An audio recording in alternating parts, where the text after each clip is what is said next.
स्वागत है आपका इंडिया की बात में। मैं अभिसार शर्मा और मेरे साथ हैं भाषा और उर्मिलेश। और आज इंडिया की बात में 3 मुद्दे आपके सामने। मुद्दा नंबर 1 जिसकी हम चर्चा करने जा रहे हैं और बहुत ही अहम मुद्दा है, संसद की सुरक्षा में चूक और मीडिया की बेशर्मी। मुद्दा नंबर 2, मोदी और शाह के सामने भारतीय जनता पार्टी के तमाम नेता धराशायी कि अगला नंबर योगी आदित्यनाथ का है। और मुद्दा नंबर 3, धारा 370 पर सुप्रीम कोर्ट के फैसले का राजनीतिक असर क्या होगा। शुरुआत हम संसद में सुरक्षा में जो हुई है चूक उसके साथ करना चाहते हैं। जी हां, संसद में लोकसभा में जब कार्रवाई चल रही थी, अचानक 2 लोग जो हैं दर्शक दीर्घा से कूद जाते हैं। समानांतर तौर पर संसद के बाहर ट्रांसपोर्ट भवन पर 2 लोग प्रदर्शन कर रहे होते हैं और उनके शब्दों में एक असंतोष बेरोजगारी को लेकर, सरकार की कथित तानाशाही को लेकर, मणिपुर पर उसकी निरंकुशता को लेकर, ये तमाम मुद्दे हैं जिसकी बात की जा रही होती है। और फिर जब ये सब ड्रामा चल रहा होता है तब मीडिया ने अपनी तरफ से कॉमेडी शो पेश कर दिया था और वो तस्वीर शर्मिंदा कर रही है देश की मीडिया और देश को भी। क्या है इस खबर का पंच, शुरुआत करना चाहेंगे भाषा से। अभिसार, एक बात साफ दिखाई दे रही है, अगर हम मीडिया की बात करें, मीडिया के पास वो पहुंचना और जिस तरह से उन्होंने पूरा ड्रामा किया वह, और ये जो पूरा घटनाक्रम हुआ है इसे लेकर जिस तरह की कवरेज है, जिस तरह से चिंताएं जताई जा रही हैं, इन दोनों में मैं बहुत गहरा कनेक्शन देखती हूं। क्योंकि लगातार एक दूसरे ढंग का नैरेटिव बिल्डअप किया जा रहा है कि ये सारे लोग किसी मकसद से हैं, आंदोलन जीवी हैं, यानी संदेह दोनों घटनाक्रम जोड़कर पेश कर रहे हैं हमारे सामने। पीछे क्या चल रहा है इसकी तफ्तीश होनी चाहिए, इन्वेस्टिगेशन होना चाहिए। अभिसार, क्या है इस पे आपका पंच? इस मुद्दे पर मेरा पंच ये है यहां पर भाषा कि भाजपा की निगाह से देखें तो चित भी मेरी पट भी मेरी। अब चूंकि जो लोग सामने उभर कर आए हैं वो सब हिंदू हैं, लिहाजा वो आंदोलन जीवी हो गए, अर्बन नक्सल हो गए। जबकि वो एक बड़ी समस्या को देश के सामने पेश कर रहे हैं, वो है बेरोजगारी का, वो है सरकार जिस तरह से अपनी ताकत का इस्तेमाल करती है। और कल्पना कीजिए अगर ये मुसलमान होते तो मीडिया का क्या कवरेज होता और सरकार यानी भाजपा इस पर क्या कह रही होती। उर्मिलेश जी, क्या इस मुद्दे पर आपका पंच? देखिए, मैं तो सुरक्षा के पहलू को उठाना चाहूंगा। देखिए, नई संसद की बिल्डिंग बनी है, माना जाता है कि पुरानी बिल्डिंग की जगह नई अगर बिल्डिंग बनेगी तो सुरक्षा के बंदोबस्त और चाक चौबंद होंगे। लेकिन इसमें तो जो विजिटर गैलरी है वो इतनी नीचे बनी है कि जंप करके आना बहुत आसान है, और वही हुआ। पहली बात। दूसरी बात कि प्रताप सिन्हा नाम के जो मेंबर ऑफ पार्लियामेंट बीजेपी के हैं, उन्हीं के रिकमेंडेशन पर इनके पास बने हैं। बड़ा आश्चर्यजनक है सब कुछ। भाषा, वाकई आप कल्पना कीजिए ये प्रताप सिन्हा की जगह किसी और कांग्रेस के व्यक्ति ने पास मुहैया कराया होता। आप कल्पना कर सकते हैं मीडिया में क्या बवाल हो रहा था। एक तरफ आपने महुआ मोइत्रा को निष्कासित कर दिया और दूसरी तरफ प्रताप सिन्हा है। देखिए, संसद में सुरक्षा में चूक तो है, ये बहुत बड़ा मुद्दा है, उसे हम डिनाई नहीं कर सकते हैं, मगर हम देख रहे हैं कि व्यवस्था किस तरह से फर्क कर रहा है। प्रताप सिन्हा बिल्कुल कटघरे में नहीं है, बिल्कुल कटघरे में नहीं है। और सवाल सबसे बड़ा यह है कि इतनी बड़ी घटना होने के बाद आप देखिए जो दिन उन्होंने चुना, जिस तरह से वो लोग बोल रहे थे, मैं तो इस बात को लेकर भौचक थी कि जो बाहर से जिस लड़की को पकड़ा गया, जो हरियाणा की लड़की है, आप देखिए एक अदना सी कांस्टेबल उनको लेके जा रही है और पूरा मीडिया उनसे बातचीत करते हुए जा रहा है। हम सबने देखा है यहाँ विरोध प्रदर्शन जब होते हैं एक बाइट नहीं दी जाती है, इतना सीरियस मामला है। अगर आप इसके पीछे बहुत बड़ी कॉन्स्पिरेसी देख रही हैं भाषा, कॉन्स्पिरेसी नहीं मैं कह रही हूँ कि आप देखिए कि जिस तरह से इस पे कवरेज करवाई जा रही है और जिस तरह से बताया जा रहा है कि नहीं, मगर ये तो सरकार के नहीं, एक मिनट, सरकार के खिलाफ जाना चाहिए ना, नहीं जाएगा ना, क्योंकि वो बेरोजगारी की समस्या को सामने पेश कर रही है। अभिसार, देखिए इसमें जो बहुत बुनियादी चीज है, जिस तरह से इनको जोड़ा जा रहा है आंदोलन जीवी कह के, जिस तरह से किसान आंदोलन का नाम आ रहा है, जिस तरह से महिला पहलवानों वाले आंदोलन का नाम आ रहा है, और जिस तरह से इस पूरे को बिल्डअप किया जा रहा है कि बेरोजगार यानी उनको कौन मूव कर रहा है, बेरोजगारी का मुद्दा कौन उठा रहा है? विपक्ष उठा रहा है ना, विपक्ष का सेंट्रल मुद्दा है। यहां पे जो जवाबदेही सरकार की होनी चाहिए थी, सरकार के मंत्रियों की होनी चाहिए थी, गृह मंत्री से सवाल पूछा जाना चाहिए था। वो सब नदारत है। मीडिया अपना पूरा ड्रामा चूहा बिल्ली वाला खेल कर रहा है। बिल्कुल, हम मीडिया की बात करें कुछ देर बाद भाषा, मगर देखिए डिस्ट्रैक्शन किस तरह से खेला जा रहा है। जैसे ये मामला आता है तो मीडिया का तो हमने ड्रामा देखा था, वो एक स्मोक बॉम्ब को लेकर क्या कॉमेडी हो रही थी, उसने देश को शर्मसार किया है। मगर आपने देखा होगा जैसे ही कांग्रेस अपनी तरफ से पेश करती, जब ये सारा ड्रामा हो रहा था, राहुल गांधी जो है वो चुप खड़े हुए देख रहे थे, हिले नहीं डिगे नहीं। वो भी एक अलग ही किस्म की, जिसे कहते हैं, जिसे चाटुकारिता है, जो भी कहें आप। मगर फिर उसके जरिए राहुल गांधी पर मीडिया निशाना साधना शुरू करता है, आंदोलनजीवी शब्दों का इस्तेमाल किया जाता है, उन आंदोलनकारियों की राजनीतिक पृष्ठभूमि की बात की जा रही है। मतलब गजब का डिस्ट्रैक्शन का खेल है।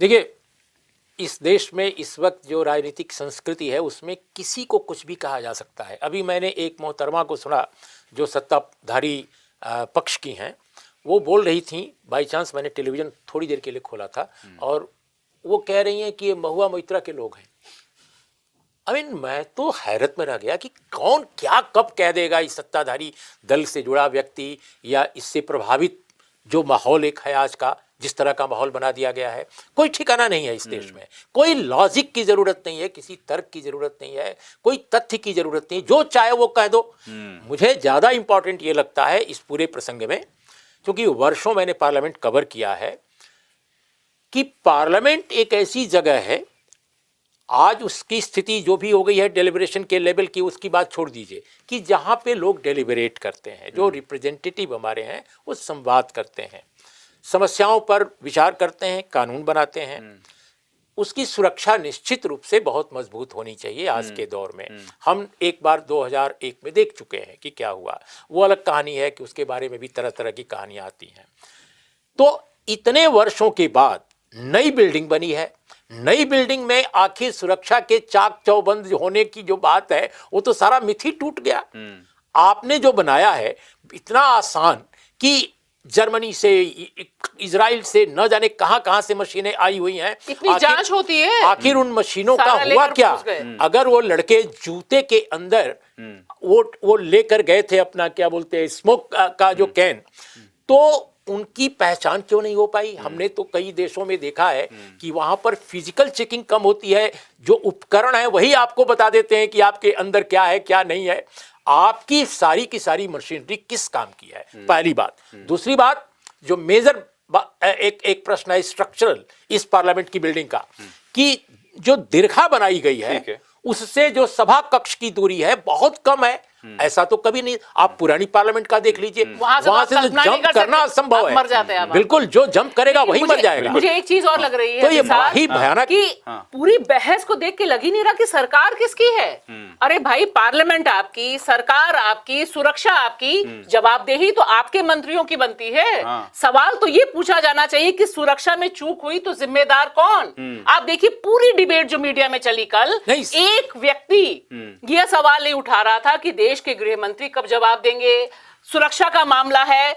सवाल यह है कि ये जो पूरा का पूरा हुआ है, इसमें तो पूरा बताया जा रहा है कि पॉलिटिकली मोटिवेटेड कुछ लोग हैं जो किसी आंदोलन से जुड़े हुए हैं या बहुत बेरोजगार हैं, क्योंकि उनकी पृष्ठभूमि सबके पास पूरा बैकग्राउंडर पहुंच जाता है, सारी खबरें पहुंच जाती हैं, मीडिया पहुंच जाता है, और एक दूसरे ढंग का नरेशन जहां जवाबदेही सरकार से होनी चाहिए। जो उर्मिलेश जी कह रहे हैं कि भाई वो जो सरकार से जुड़ी हुई सांसद हैं, वो पूछ रही हैं कि महुआ मोइत्रा, मैं कह रही हूं कि ये तो भूल जा रहे हैं लोग कि सरकार किसकी है। मोदी जी की सरकार है, अमित शाह जी। एक बड़ा प्रश्न ये उठता है, मैं किसी को गुनहगार नहीं ठहरा रहा हूं, बिना जांच के किसी व्यक्ति को गुनहगार नहीं कहा जा सकता, लेकिन यार सब पासवर्ड को लेकर इतनी हंगामा हो गया, महुआ मोइत्रा की मेंबरशिप चली गई, लेकिन ये पास इशू कराने पर जो प्रताप सिम्हा है, जो कर्नाटक से भारतीय जनता पार्टी के सांसद हैं, मैं फिर कह रहा हूं कि उनका दोष नहीं हो सकता है, बिल्कुल नहीं, वो नहीं जानते होंगे कि कौन ये है, लेकिन सवाल यह है कि ये लोग उनके यहां पहुंचे कैसे,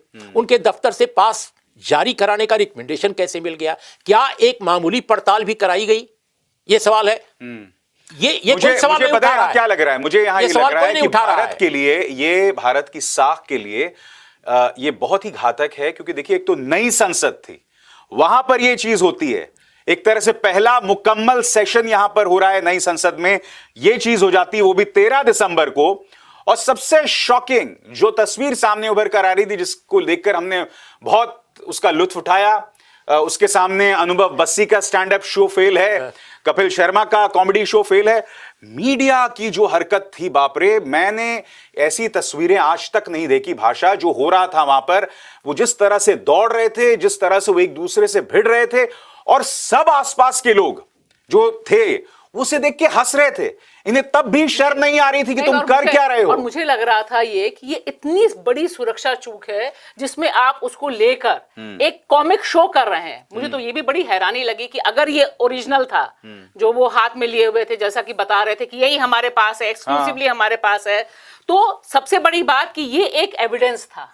जो अच्छा, बाय द वे भाषा, वो जो एविडेंस था वो उसके बाद न्यूज 18 यानी कि अंबानी के न्यूज चैनल के प्राइम टाइम में भी देखा गया। जी, तो मैं कह रही हूँ कि ये जो एविडेंस है, ये एविडेंस डिस्ट्रीब्यूशन के लिए था, जिसके लिए दिल्ली पुलिस को और वहां की सुरक्षा को जवाब देना चाहिए कि ये जो एविडेंस था ये कैसे मीडिया के पास पहुंचा। और उससे भी बड़ी बात, मीडिया में जो हाल है, जिस तरह से आज तक के जो महान तीरंदाज अंदाज में वो दौड़े, जैसे लग रहा था कि रिले रेस हो रही है। मुझे तो लग रहा था रिले रेस हो रही है, एक लेकर दूसरा भाग रहा है, दूसरा लेकर तीसरा भाग रहा है। और उस पर अगर मान लीजिए वहां पे जो लोग थे अभिसार, अगर वे ना दिखाते कि क्या हो रहा है, तो शायद हमें पता ही ना चलता। क्योंकि ये तो वहां पे जो लोग खड़े होकर हंसकर मजाक उड़ा रहे थे, उन्होंने वीडियो बनाया, और इससे दरअसल पता चलता है कि कितनी शर्मिंदगी वाली स्टेज पर मीडिया पहुंच चुका है। तमाम स्टार एंकर्स, स्टार लोग वहां पे मौजूद थे, जो धक्का मुक्की कर रहे हैं खाली ये बताने के लिए कि हमारे पास एक्सक्लूसिव है। तो ये इससे शर्मनाक पल मुझे लगता है मीडिया का। और अब आप जानते हैं उर्मिलेश जी, ऐसा कभी भी नहीं हुआ है। आपने और हमने 2014 से पहले की पत्रकारिता देखी है, जहां अगर कोई चूक होती थी आप सरकार को कटघरे में रखते थे। मगर साहब ये गजब का नैरेटिव है कि चंद घंटों में पूरे नैरेटिव को पलट दिया जाता है। उसमें राहुल गांधी पर निशाना, आंदोलन जीवी आ सकते हैं, आज तक शायद अर्बन नक्सल भी आ जाएंगे। महुआ मोइत्रा का तो आप जिक्र कर ही चुके हैं। तो मैंने पढ़ा कहीं कि वो सागर शर्मा भगत सिंह से बहुत इंस्पायर्ड थे, चे गुवेरा की वो बात करते थे। मेरे ख्याल से अगर वो भगत सिंह बनना चाहते थे तो 2014 से पहले करते तो लोग मान भी लेते। अब उनकी बड़ी त्रासदी होने वाली है कि उन्हें आज या कल में अर्बन नक्सल करार दिया जाएगा उन्हें टारगेट करने के लिए। देखो, ये बिल्कुल जिस तरह की बातचीत होती है आजकल मीडिया में, जिस तरह का डिस्कोर्स है, जिस तरह से एंकरिंग होती है, जिस तरह के रिपोर्टर्स दिखाई दे रहे हैं, मुझे तो लगता है कि पत्रकारिता का सत्यानाश हो चुका है पूरी तरह। पत्रकारिता इसको कहा ही नहीं जा सकता है। और जाहिर है कि ये एक मंशा से, एक योजना के साथ ये चीज़ें मीडिया में ले जाई जा रही हैं। ऐसा नहीं है कि मीडिया में काम करने वाले लोग खत्म हो गए हैं, बिल्कुल अभी भी न्यूज़ रूम में कुछ लोग तो हैं, लेकिन वो लाचार हैं। कई लोग मिलते हैं, कई बार यंग लड़के मिल जाते हैं, बोलते हैं साहब हम पत्रकारिता करना चाहते हैं, लेकिन पत्रकारिता का माहौल ही नहीं रह गया है देश में। तो अब जब देश में पत्रकारिता का माहौल नहीं रह गया है तो उसके लिए तो जाहिर है राजनीति दोषी है, सत्ता दोषी है। और ये देखिए पूरा टूल किट है। मुझे लगता है जिस तरह से कल मीडिया की कवरेज थी, ये एक टूल किट था जो उनके पास पहुंचा था कि उन्हें कहां कहां जाना है। हम सब जानते हैं कि देश की राजधानी में किस तरह की कवरेज होती है। कोई संसद के भीतर, संसद के स्ट्रक्चर को, जो उर्मिलेश जी कह रहे हैं, हम सब लोग जो पार्लियामेंट कवर करते रहे हैं उसके बारे में बात करते रहे, तो उस पर एक प्रोग्राम नहीं हुआ अभी सर, एक प्रोग्राम कोई बेसिक सारा प्रोग्राम जो है इस बात पे था कि उनके घर में कैसे वो किसी आंदोलन, आप इंटरव्यूज देखिए कि वो क्या करती थी, किस आंदोलन से प्रभावित थी। नहीं, आप जानते हैं मुझे क्या शॉकिंग लगा है? मुझे शॉकिंग लगा है उसके जरिए एक और मौका भारतीय जनता पार्टी द्वारा आंदोलन को क्रिमिनलाइज करना।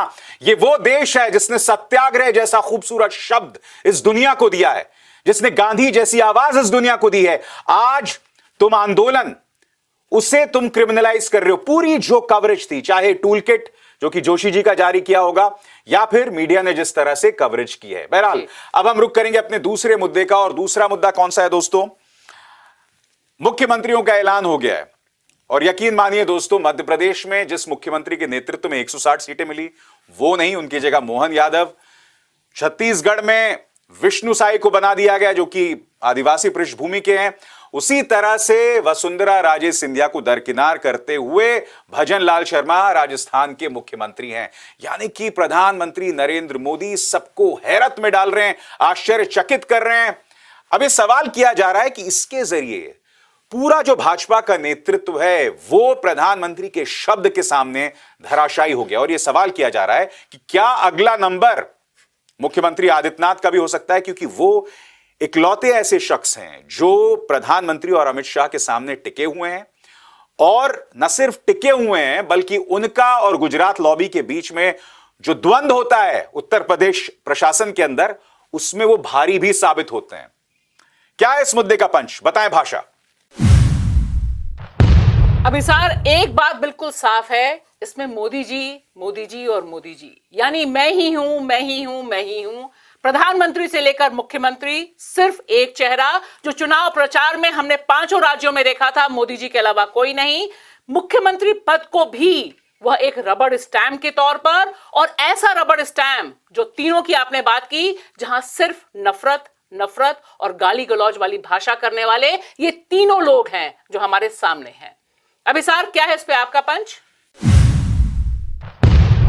इस मुद्दे पर मेरा पंच यह है कि यकीनन ये एक किस्म से असुरक्षा भी बता रहा है प्रधानमंत्री नरेंद्र मोदी और अमित शाह को के अंदर जो है, मगर असुरक्षा के साथ साथ ये भी प्रमाणित कर रहा है कि उनका शब्द ही उनका शासन है। वो बाहुबली फिल्म थी, उसका डायलॉग था, मेरा वचन ही मेरा शासन है। इसमें थोड़ा सा मैं संशोधन कर रहा हूं कि प्रधानमंत्री के शब्द, उनका फरमान ही उनका शासन है, और उसके सामने जितना भी लोकप्रिय मुख्यमंत्री हो वो धराशायी होता दिख रहा है। उर्मिलेश जी, क्या है इस मुद्दे का पंच? देखिए, अपने देश में जो डेमोक्रेसी का हाल है, तो ये माना जाता है और बहुत सारे लोग मानते हैं इस देश में कि मौजूदा जो सत्ता है वो डेमोक्रेसी को डिस्ट्रॉय कर रही है।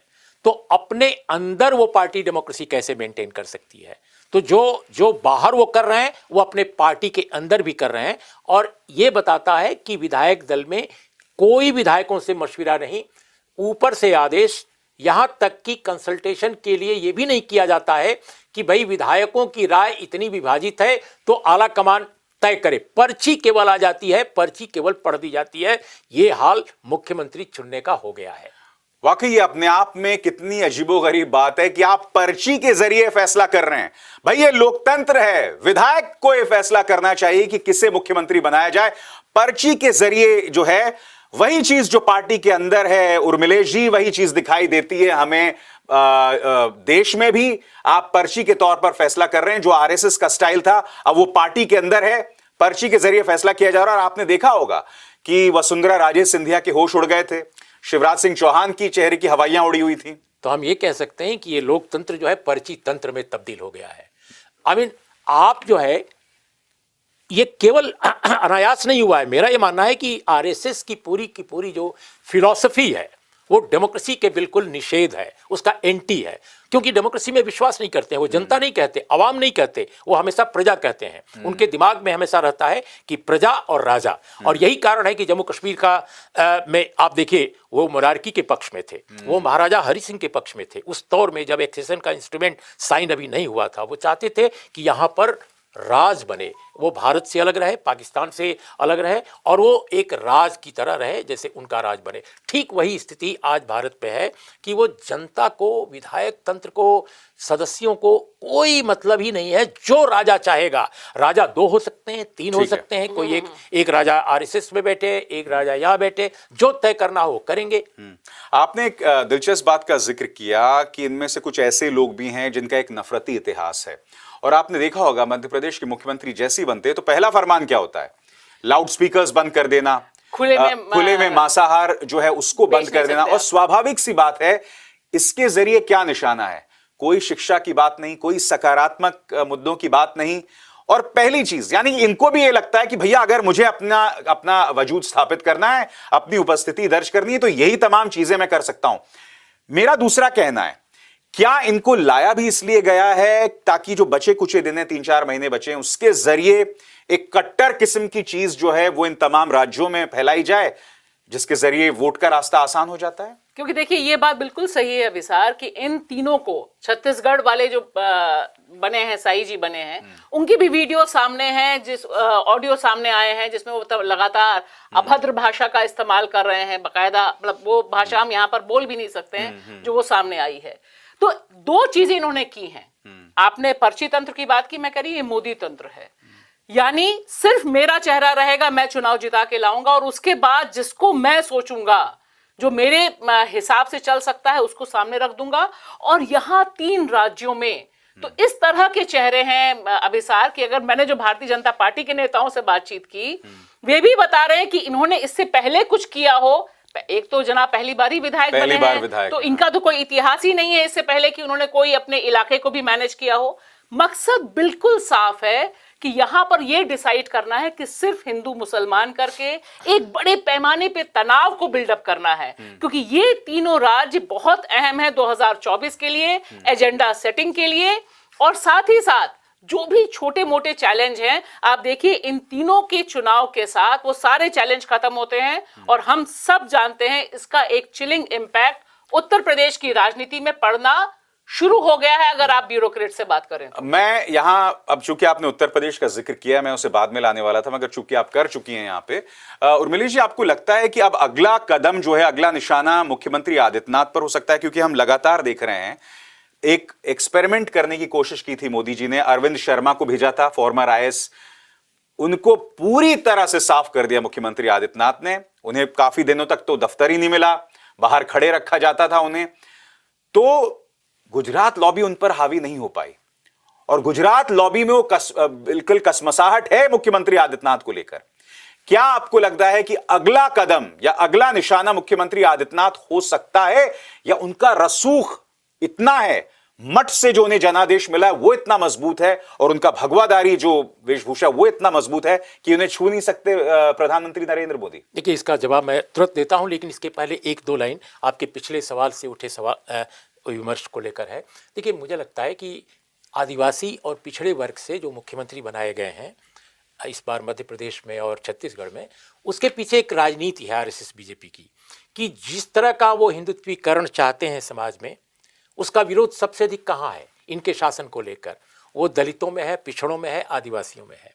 तो इनके बीच से एक नेता उठाना, सत्ता पर उसको काबिज करना, अपनी राजनीति की सारी जो है वो अपनी राजनीति चलाना उनके जरिए, सो दैट कि उनके समाजों में। हालांकि मैं आपसे इतना इत्तेफाक नहीं रखता हूं कि विरोध पिछड़े वर्ग और दलित में, क्योंकि जो उनका मिलिटेंट फोर्स है जमीन पर, वो भी इन्हीं समुदायों से आता है। नहीं है। मैं वही आपको बताने जा रहा हूं, ये सही नहीं है। सबसे अधिक, चलिए मैं उस मुद्दे पर आइए जब संबोधित करता हूं, एक सेकंड मैं इसको कंक्लूड कर लूं।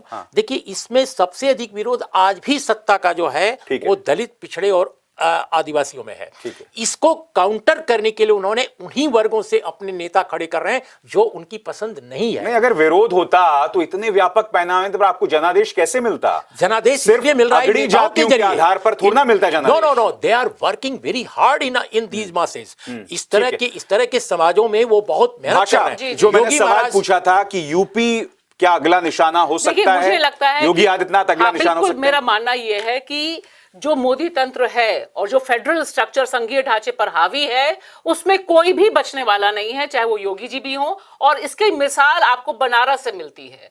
बनारस जिस तरह से बिल्कुल केंद्र से, मोदी से और उनके तमाम तंत्र से ऑपरेट हो रहा है, पूरा जो ऑपरेशन चल रहा है, इंक्लूडिंग अयोध्या। मैं यहाँ अयोध्या का जिक्र जरूर करना चाहूंगी, इस पर हम आगे भी बातचीत करेंगे। अयोध्या का जो पूरा भव्य दिव्य आयोजन हो रहा है, वह केंद्रित है मोदी जी पर। बिल्कुल मोदी जी पर। राम मंदिर यानी मोदी जी हैं, और 22 को भी वही दिखाई देगा। मैं जो मुद्दा, मगर मैं आपसे कह रहा हूं, पूछना चाहता हूं कि क्या मुख्यमंत्री आदित्यनाथ की तरफ से ब्लोबैक हो सकता है? और आप किसी और मुद्दे पर मत जाइएगा। देखिए, योगी महाराज को इतनी आसानी से आप सत्ता से अपदस्थ नहीं कर सकते, क्योंकि उनके पास पूर्वांचल में न केवल धार्मिक ताकत है, बल्कि उनके पास राजनीतिक ताकत भी है। 2009 में वो पहले व्यक्ति थे उत्तर भारत से जिन्होंने बीजेपी के आला कमान को चुनौती दी थी कि अगर आप मुझे मुख्यमंत्री नहीं बनाएंगे अगली बार, तो हम आपके खिलाफ खड़े हो जाएंगे, हम पार्टी को विभाजित कर देंगे। उन्होंने एक संगठन को खड़ा करके और उसको काफी हालांकि उर्मिलेश जी, मैं यहां पे एक चीज आपको याद दिलाना चाहूंगा कि आपको याद होगा कुछ सालों पहले जिस पर मीडिया ने बहुत ज्यादा कवरेज नहीं की थी, करीब 200 तक भाजपा के विधायकों ने धरना दिया था यूपी विधानसभा में। Absolutely. सब मुख्यमंत्री आदित्यनाथ के खिलाफ थे। तो यह भी तो एक पहलू है। आप क्या इतने लोकप्रिय हैं मुख्यमंत्री आदित्यनाथ देखिए, लोग अपने विधायकों में? क्या आप समझते हैं कि भारतीय जनता पार्टी में जो मुख्यमंत्री होते हैं वो लोकप्रिय होते हैं? बिल्कुल नहीं होते हैं।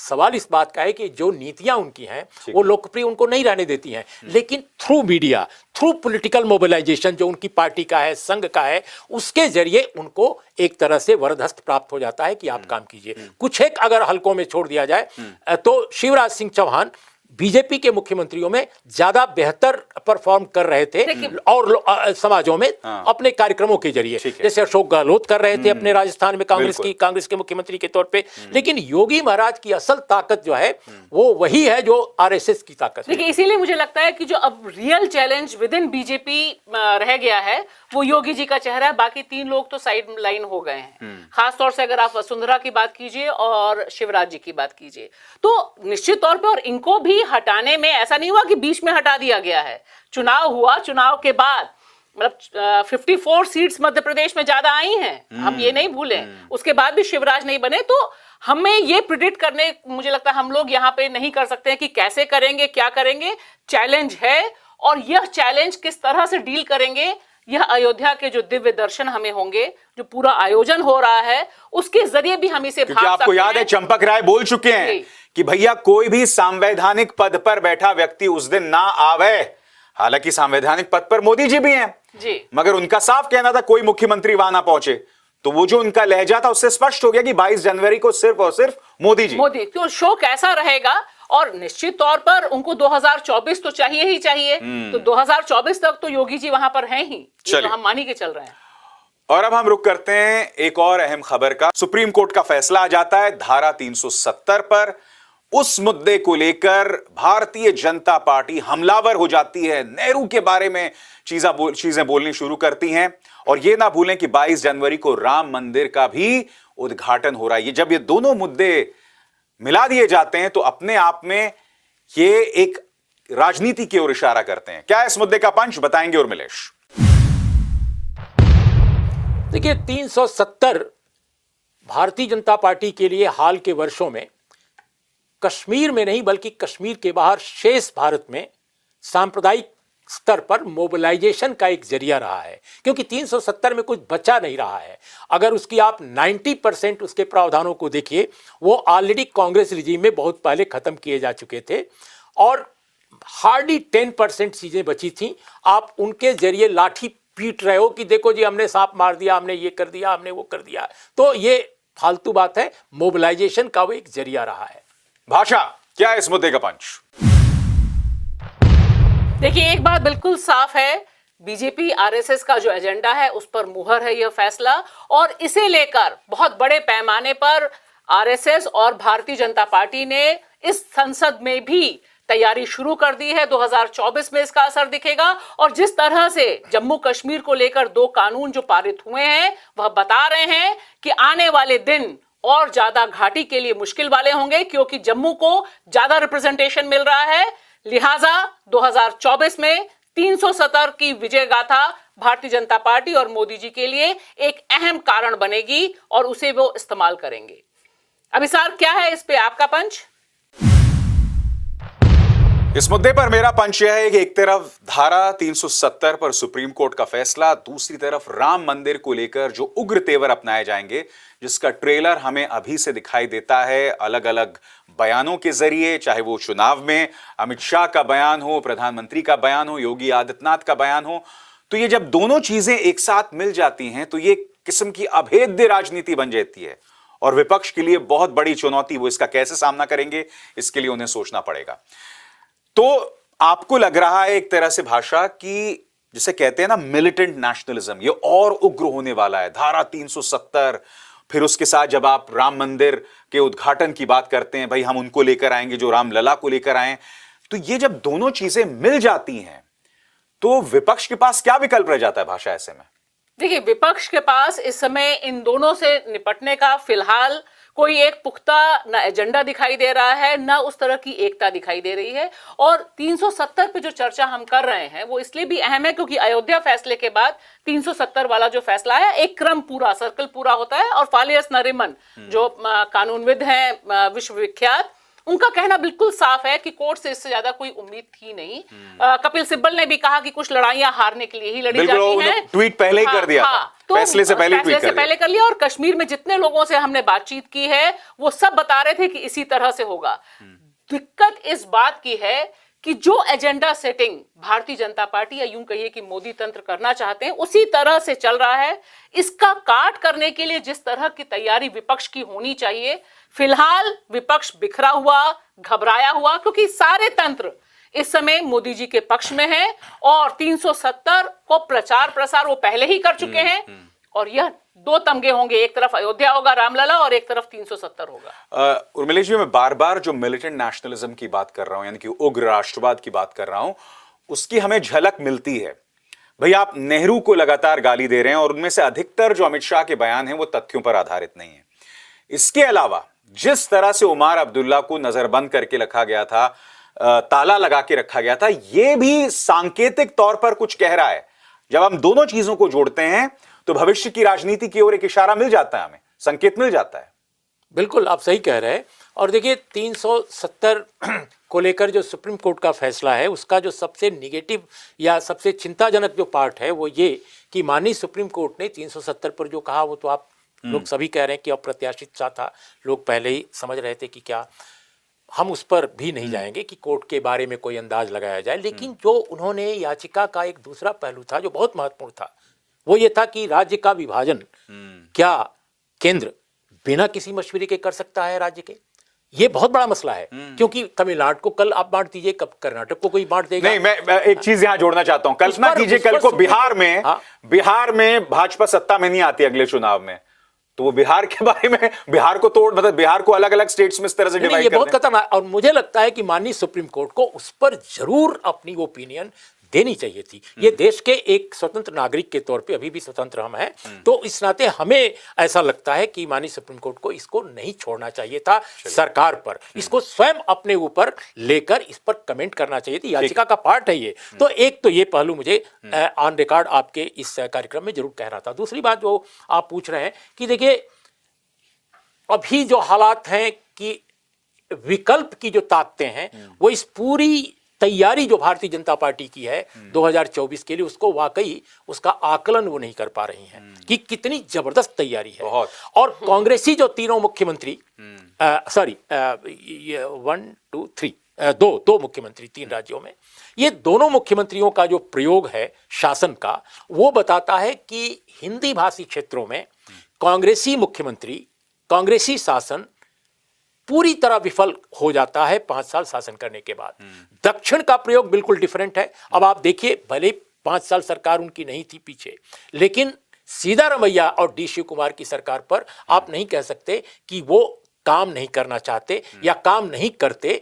वो मुकाबला कर रहे हैं भारतीय जनता पार्टी से, आरएसएस की पॉलिटिक्स से, जबकि ये दोनों राज्यों में, राजस्थान में और छत्तीसगढ़ में, उस तरह से मुकाबला नहीं किया गया और सॉफ्ट हिंदुत्व की पॉलिटिक्स। ये तो बहुत दूर की बात है भाषा। दिक्कत यहाँ तो जवाबदेही नहीं, बहुत संक्षिप्त में मैं खाली आपसे कहूंगी, जो आप कह रहे हैं उस मुद्दे पर फोकस रखना बहुत जरूरी है कि जो मिलिटेंट हिंदुइज्म की तरफ देश बढ़ रहा है और पूरी राजनीति बढ़ रही है, इसका सीधा कनेक्शन 2025 से भी है, क्योंकि 2025 में आरएसएस के 100 साल पूरे हो रहे हैं। एक जो बहुत लंबा सपना है जिसको लेकर नीचे तक काम है, और जो 3 मुख्यमंत्री लाए गए हैं वो लगातार इस पर बोलते रहे हैं हिंदू राष्ट्र को लेकर।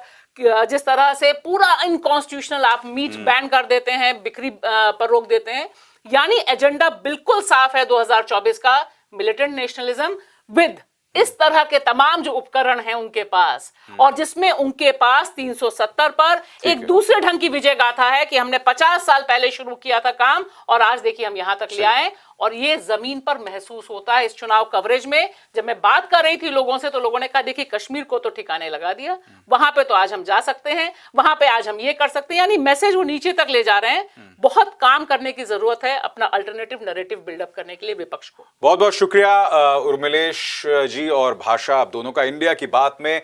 बस इतना ही। अभिसार शर्मा को दीजिए इजाजत। नमस्कार।